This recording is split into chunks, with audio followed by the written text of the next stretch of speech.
La santé au naturel avec Olivier, notre naturopathe. Bonjour Olivier. Bonjour Hervé.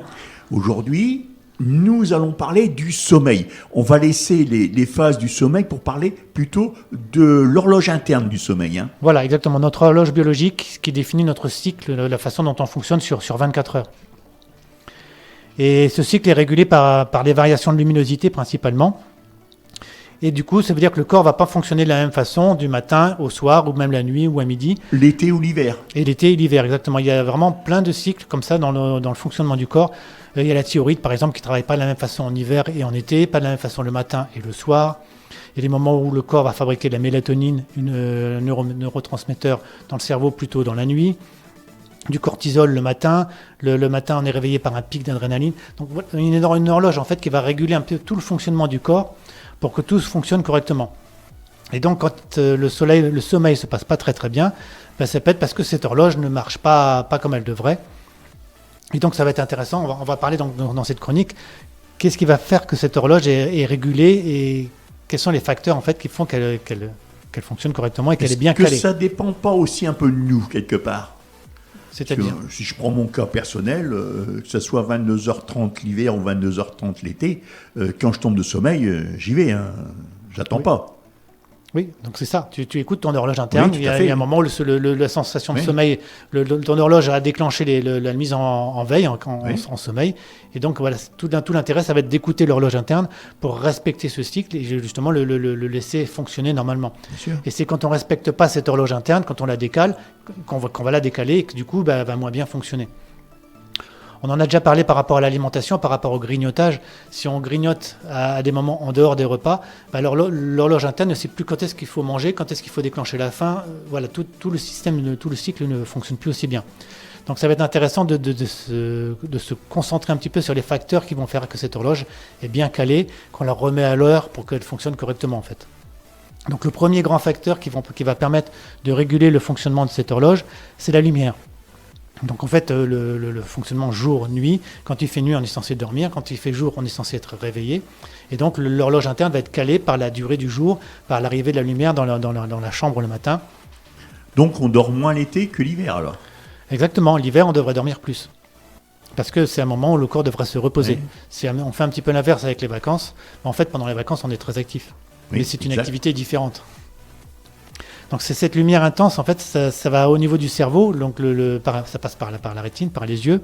Le cerveau va donc détecter cette lumière plus intense le matin, et c'est ça qui va faire stopper la production de la mélatonine. La mélatonine, c'est l'hormone qui fait qu'on dort, l'hormone du sommeil. Il y a un autre facteur qui va diminuer cette mélatonine, c'est la lumière bleue, la composante bleue qu'on a dans les lumières qui sont émises par les écrans, par les LED. Donc tout ce qui est écran, téléphone. Donc cette lumière bleue va diminuer la production de mélatonine, donc diminuer aussi cette hormone de sommeil. Donc en fait, cette lumière bleue va stimuler notre attention et même irriter les yeux. Donc si on veut recaler correctement notre horloge, on va limiter les écrans le soir pour justement pas stimuler le fonctionnement du cerveau. Ou à défaut, il existe quelques logiciels qui te teintent l'écran exactement. À partir d'une certaine de programmation. Mais il y a aussi une intensité lumineuse qui va poser un problème et souvent ces écrans sont très lumineux. Ouais. Et donc une lumière intense pour le cerveau, c'est associé au jour, donc à un moment où il faut être éveillé. Donc c'est pas du tout adapté pour pouvoir préparer la mise en sommeil. Donc pour pouvoir recaler correctement cette horloge, le matin, ce sera intéressant de s'exposer à une lumière naturelle tôt le matin pour justement recaler l'horloge et lui dire c'est le matin. Donc c'est bon, ces lampes que l'on te vend le matin qui, soi-disant, t'aident à te réveiller ? Oui, tout à fait. En plus, c'est des lumières qui sont étudiées pour avoir tout le spectre lumineux du soleil, donc c'est des lumières intéressantes. Et du coup, le soir, ce sera intéressant d'avoir une lumière une intensité lumineuse plus faible, avec des couleurs plus chaudes, pour justement commencer à mettre le cerveau et l'horloge en mode veille, en fait, à préparer la nuit. Donc ça, c'est le premier des facteurs importants, la lumière. Il y a un autre facteur important par rapport au fonctionnement de cette horloge, ça va être la température corporelle. Elle aussi, elle va suivre un rythme. Notre pic de température, le corps est le plus chaud à 17h et il est le moins chaud à 4h du matin. Donc vous voyez, encore un cycle. Ce pic de température, cette variation de température du corps est régulée par la thyroïde. Et du coup, on va s'endormir quand cette température est en train de diminuer. Et on va se réveiller quand elle commence à remonter. Tu parles des températures corporelles. Pour les gens qui travaillent de nuit ou en poste, ça joue aussi? Et oui, du coup, ils sont en fait, le fait de travailler la nuit, ça perturbe complètement le fonctionnement de cette horloge. Et après, sur le long terme, c'est des gens qui vont aussi avoir des problèmes à dormir la nuit. Parce que pour eux, la nuit, c'est en même temps le moment de leur activité. Oui. Donc le travail nocturne, ça va pouvoir poser des problèmes. Et par rapport aussi à l'alimentation. Et idéalement, il faudrait qu'ils évitent de manger la nuit. Et il faudrait plutôt qu'ils mangent le jour.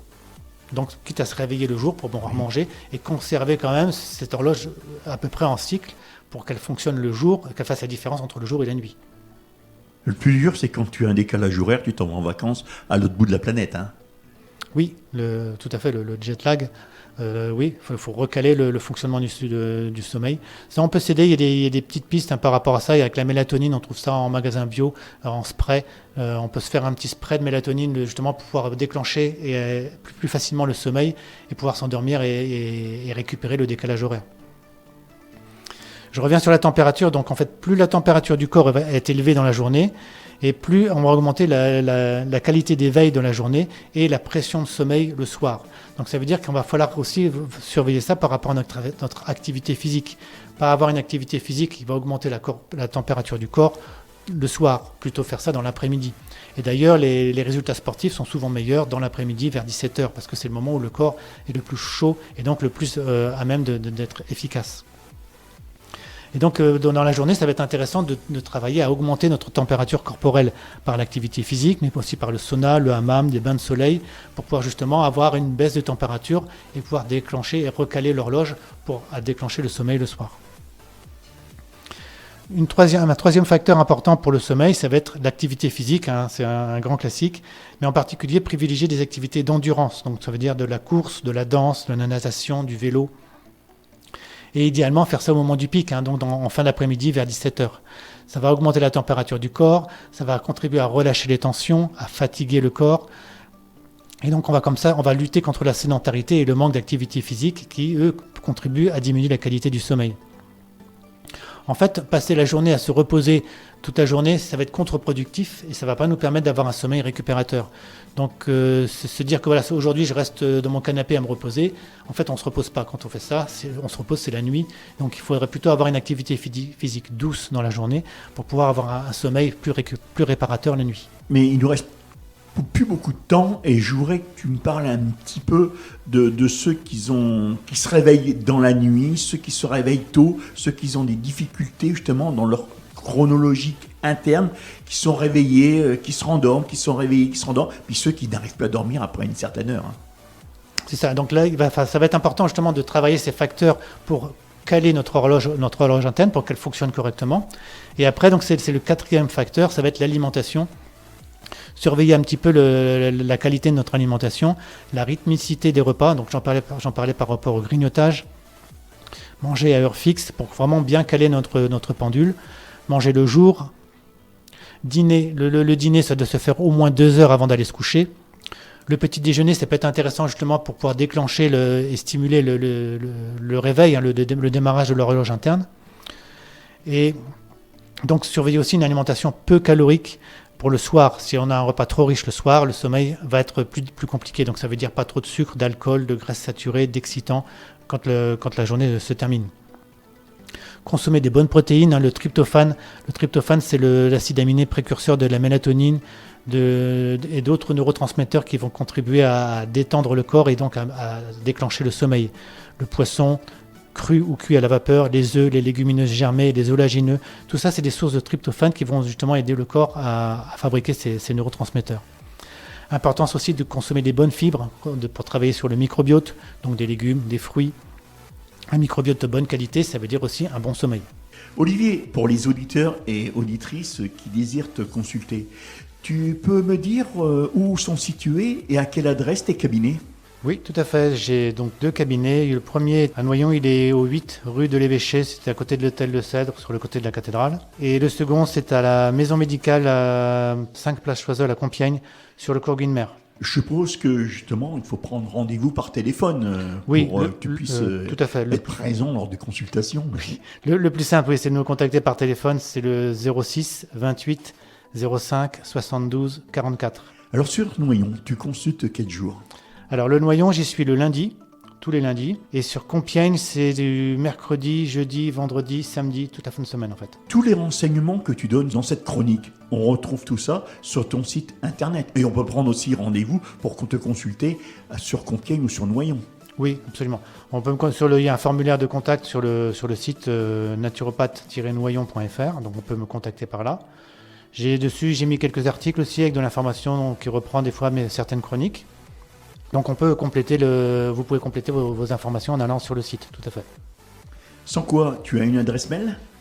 Alors l'adresse mail, oui, tout à fait. C'est contact@naturopathe-du6, donc le -o, noyon.fr. On peut te voir sur Facebook?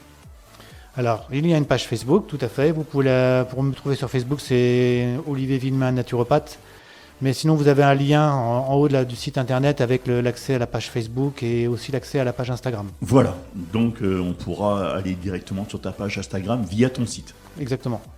Tu consultes à domicile?